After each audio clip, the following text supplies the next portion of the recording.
nutrition is 99%. And when we say that, or anybody that's at this level says it's 99%, it really is at 99%. A powerlifting champion like that only would go to 100% maybe twice or three times a year to the most. When I'm in the lift, it doesn't matter. I don't have them yell at me and go, come on, Mike, another. I don't need that, because I'm already in a muffled kind of hearing position.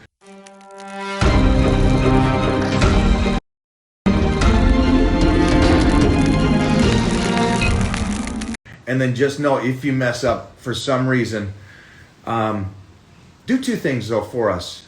And I'd love to hear how this works out for you. Write down what triggered it, what was it, what made you go there. And then the next day, just get right back on track. Okay, but yeah, really take a moment to write down what was it, and then try to dig into that. Really, what was it?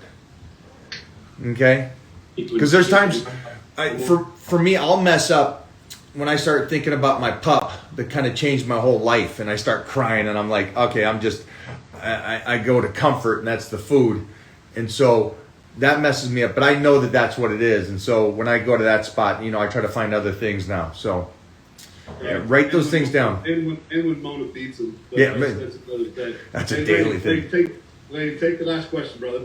Yeah, so I'm a kind of younger guy. I'm 24, and one of the main things I've learned from Mike and Heath is to not go 100% all the time. Yep. You say like go 70 and then move up to 80 and 90. How do you kind of find the sweet spot? Because the gym's like my favorite part of every day. I just want to go in there and spend 2 hours, kill it every day. So how do you kind of find that sweet spot and know like, okay, I've done enough? Because at the end of every like chest day, I'll be like, man, I feel like I could have done more, but I've been there for an hour and a half and I killed it. You know what I'm saying? So how do you kind of find that sweet spot? So first of all, let me say this. It's really, when I say go 70 or 80%, trust me, it's the hardest thing in my life. So don't think that that's like, oh, Mike goes 70% because that's the best thing for. I love the fight. And so I fully understand that. Mostly at 24, I don't care who told me. The only person that could tell me at 24 I need to back it down would have been me now. Going, hey, I'm you in the future. If you do this, you could be even better. Now that's a weird concept to understand, that the guy's 70 and then going to 100% a couple times during the year for a good 12-week span a couple times. So I'm not saying don't ever go there. But I'm just saying set the program up to where you can go to that 100, 70, 80, 90, then hit 100, and then come back down. I'm going to give you two factors so you understand, and maybe by understanding why, this will help all of you guys. And so everybody here, I know you guys were saying like, hey, I can hit it in the gym really hard, but it's the nutrition that I'm a little iffy about. Nutrition is 99%. And when we say that, or anybody that's at this level says it's 99%, it really isn't 99%. You guys can all go to the gym this week and look at everybody and think about what they looked like a year ago. They look the same. Nobody here wants that, right? We want to get better, no matter how old you are. And you're 24, so this is what I would say. For the first 3 months now, put a plan together where you go in and train at 70%, and that sweet spot would be pushing a decent amount of weight that you understand for the rep range you need, knowing you can go more, but walk out of the gym knowing you can still tussle. And so that you stimulated it, you didn't annihilate it. You still got your work, you still move some weights, but you just didn't kill it. You didn't rush through it. You know, I don't want you rushing through the workouts. It's about tearing the fiber. And then every 4 weeks, up that 10%. So I'm giving you that. I'm giving you 70%, 80, 90, and then finish a full month at 100. Now the 100 is, if you see me and Heath train together, 100% is back and forth. Whatever you get, your partner has to beat it. And then he goes and you got to beat that. And you got to raise the weight. So it's basically a brawl. And so that's with yourself if you don't have a great training partner. But you'll notice after that 4 weeks, you'll make some incredible gains, but you're also going to be completely tanked. And then you're going to have to come back down to 60 or 70%. I don't know if that helps you, but that's the way that you actually grow. Your body has to recover, and you can't recover at 100%. Nobody can. And that's why you talk to powerlifters. Ed Cohen, go watch some of his latest posts he put up. He just talks about that. And it's like a powerlifting champion like that only would go to 100% maybe twice or 3 times a year to the most. So try to bring it down, and also test it. Take some pictures of your body, and then in 4 weeks, take pictures again with less work. Okay? I know it's tough. You're 24, but man, just stay in touch with us. You got a great support crew here. And really just try to back it down and see how least amount of work you can do, but still get better. Let me add 2 things to that. This is really for all of us because we believe at Built Ready, these training principles can really carry over. Lane, get yourself a coach. We don't know what we don't know. And that is very, very dangerous. In weight training, it's just a little bit dangerous. But in life, what we don't know, as you'll see at Built Ready, why do I post Eternity Matters every day? Because God's kindness to his kids is throughout Scripture. He's telling his story. And so in other areas, it's massively important. Mike's the best. I told Nolan, and I've told a few other guys, Mikey's going to be harder than anyone you ever go to see. His diet's going to be harder. Adam can speak to it. Adam, he hasn't missed a meal that Mike has prescribed for I don't know how many years, and so get yourself a coach. We all need, I have men in my life that hold me accountable in everything. My wife has access to my whole life. Why? Because I want to be pure and holy.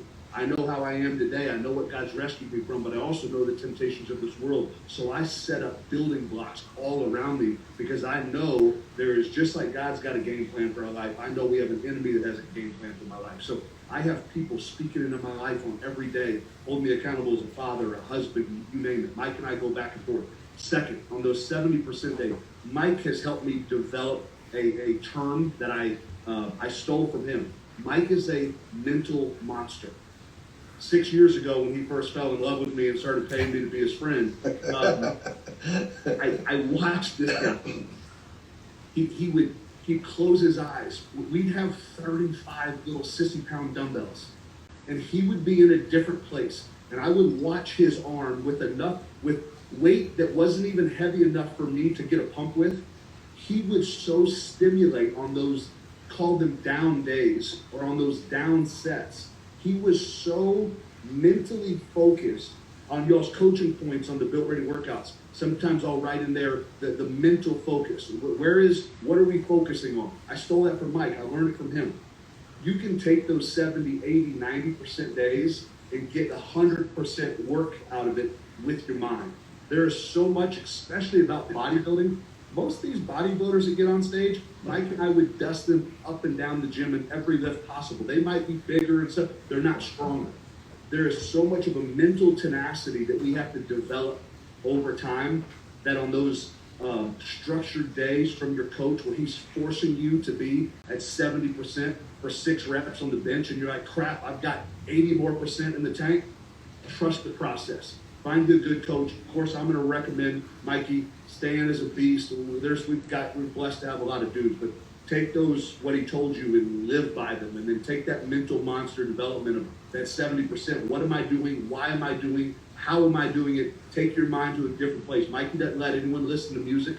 Mikey, when it's his gym, he's the boss. He's in control. So what do people like me have an opportunity to do? Submit to his authority.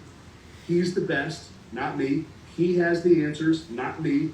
It all starts with humility. So find yourself a great coach and then start tapping into those mental dynamics about how to, as Mikey would say, tear those fibers, because that's what it's all about. Cool? Brother, man, I appreciate you. Yeah, I think it's interesting because I just dawned on this, is that you're talking about how, and when we work out, I don't let the music in the gym play because I love the banter and also the noise of just your partners and the weights, and I don't need the distraction of the music. And the reason why I'm saying this is because then when I'm in the lift, it doesn't matter. I don't have them yell at me and go, "Come on, Mike, another set." I don't need that because I'm already in a muffled kind of hearing position like we've all been in a little scrap on the street. You know, you don't hear people yelling. It's just a muffle, and it's your head talking about, hey, you know, you're in a fight here. And that's kind of like everything I do when I work out, and it's that muffle, and I'm hearing and visualizing things within myself. And I think when you guys are with Heath, or you're praying, or you're doing your inner soul searching, I guess you would say, I hope you get to that point, because I think it's a beautiful thing for you guys, for all of us as men, is to be able to get away from everything and get in our own heads, because we speak to ourselves more than anything, and try to find out what's working, what's not working, where we need to put up, like he said, the boundaries, who needs access to what, and who deserves my time and who doesn't deserve my time, and what do I need to focus on. And so I think that's a great thing that you just said, that I kind of didn't realize that I really do that during a workout, but that's, I think, why I walk away from workouts so peacefully. Well, he's a mental midget in every other area of life, but that gym, he's something. 100% facts. Hey, Mikey, we get ready to dig in this word. You're welcome to stay. You might feel convicted and come to Jesus. I hope you do. I got to get back on cardio. Thanks, guys. Thanks for taking time. Much love. I'll see you tomorrow. Keep flushing those jerseys, man. Keep flushing those jerseys. I'm glad I'm writing that down. I got to repost that. Yeah, you're bringing people in. Oh my God. Adam, good seeing you, buddy. Bye, guys. See you tomorrow. That was Heath Evans and his man group, where they get together and kind of support each other, which I thought was really, really cool, because that's kind of what we do in the Power Bodybuilding crew, the Titan crew. But I want to make it even more so, where not only are you in the Titan crew, but you're connecting to each other as well, and that way you guys can kind of hold each other accountable, work with each other, do things like that, where you are really trying to make the best you can. So jump on over to the Titan crew if you're not in there already. But what I'm going to do is try to get you guys on the right nutrition, right training, and just keep building up that community of guys that want to be the very best they can, both in health and fitness and outside of it. So